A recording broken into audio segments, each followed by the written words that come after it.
कभी कभी इंटरनेट पर स्क्रॉल करते करते कुछ ऐसा सामने आ जाता है जो थोड़ा अजीब लगता है, थोड़ा परेशान भी कर देता है, और मन में बस एक ही सवाल घूमता है, आखिर ये है क्या और इसे बनाया क्यों गया है।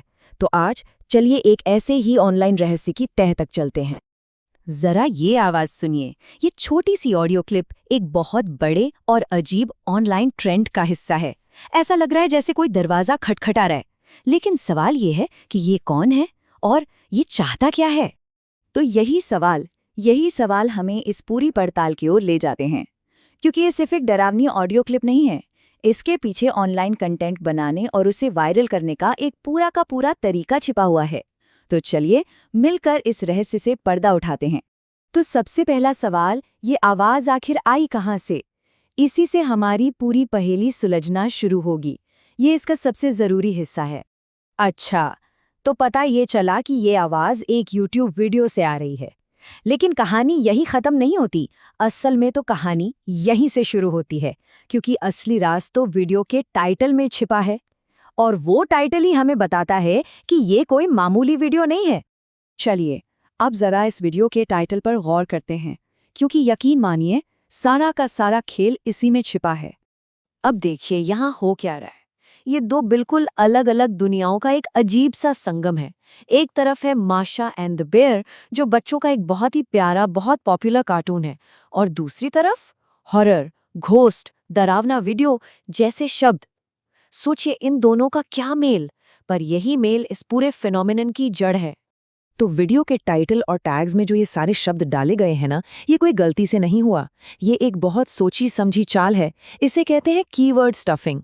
मतलब इसका एक ही मकसद है, प्लेटफॉर्म के एल्गोरिदम को पकड़ना, ताकि ये वीडियो उन लोगों को भी दिखे जो शायद कुछ डरावना ढूंढ रहे हों। और पता है, ये सिर्फ इस एक वीडियो की बात नहीं है। ये तो एक पूरा फॉर्मूला बन चुका है, एक रेसिपी, जिसे इस्तेमाल करके ऐसा ढेर सारा कंटेंट बनाया जा रहा है। तो सवाल उठता है कि भाई कोई ऐसा करेगा क्यों? मतलब बच्चों के प्यारे से किरदार को हॉरर के साथ क्यों मिलाएगा? जवाब सच कहें तो बहुत सीधा है। ज्यादा से ज्यादा लोगों का ध्यान खींचने के लिए, ज्यादा व्यूज पाने के लिए। ये एक ऐसा फॉर्मूला है जो इन प्लेटफॉर्म्स पर खूब काम करता है। देखिए, ये 4 स्टेप का फॉर्मूला इस पूरे खेल को एकदम साफ कर देता है।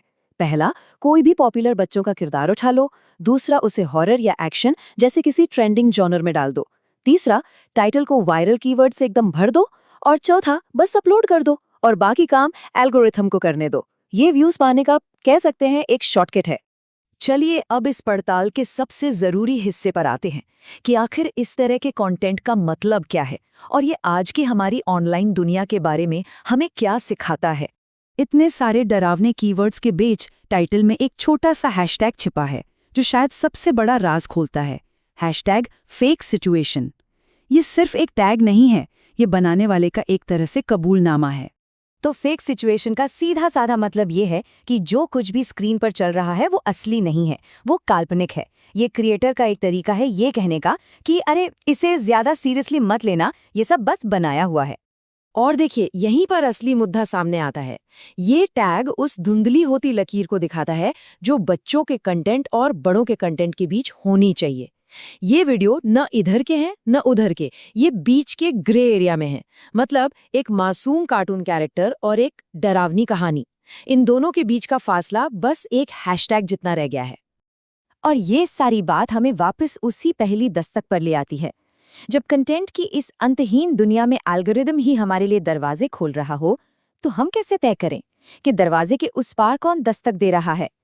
ये एक ऐसा सवाल है जिसका जवाब शायद हम सबको मिलकर ढूंढना होगा।